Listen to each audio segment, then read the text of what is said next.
If you've ever thought of making bacon in the oven, we have two words for you. Do it. Though the less common way to prepare everyone's breakfast meat, it really is the best way.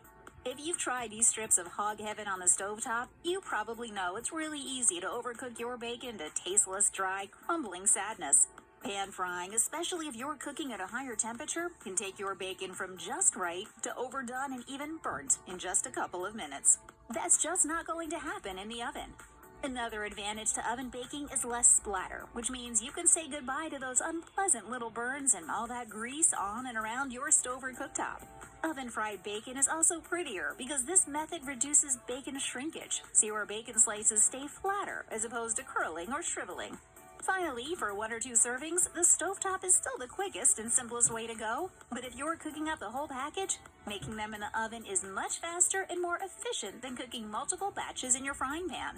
Plus, oven cooking requires no flipping or monitoring. Just set the timer and go about your business. And who doesn't want to make their busy life even a little more efficient? Now, how do you get the perfect bacon? Cook's Illustrated writer Douglas Bellow advises using a rimmed baking sheet to contain the rendered fat and prevent a greasy and dangerous mess in your oven. Try cooking the bacon in an oven preheated to 400 degrees Fahrenheit for 9 to 10 minutes for medium well bacon and 11 to 12 minutes if you like it crispy. You'll have to be careful not to overlap your pieces or they will stick together. Laying out the bacon on a wire cooking rack placed on top of the baking sheet can result in even crispier bacon because elevating the bacon strips allows them to cook from all sides. Bellow found, however, that doing so sometimes results in bacon that cooks unevenly and can cause some spots to dry out. Some fat, Bellow concluded, is needed to prevent this. If you do opt to use a wire rack, you should first coat it with cooking spray. Even better, opt for using a foil-lined baking sheet, and you might find it's the better option. Determining the doneness of oven-fried bacon is similar to stovetop bacon. Check the color. Remember, the darker the bacon, the drier it is. Douglas Bellow said of his oven-fried bacon, "The texture was more like a seared piece of meat than like a brittle cracker. The color was that nice brick red, and all the flavors were just as bright and clear as when the bacon was pan-fried." I enjoy having breakfast in bed.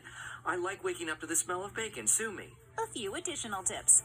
First, to keep your bacon from overcooking once it's out of the oven, be sure to move it to a paper towel immediately to get rid of excess grease. This also halts the cooking process, which will continue as long as the bacon is in contact with the sizzling hot fat.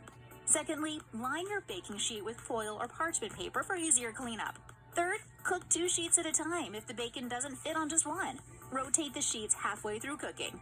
And fourth, like any bacon, it can be stored in the refrigerator for up to a week. To reheat, microwave for 30 seconds or return it to the oven for 1 to 2 minutes. If you want to freeze cooked bacon, just undercook it by a couple of minutes, let it cool, and place it in a zippered plastic bag.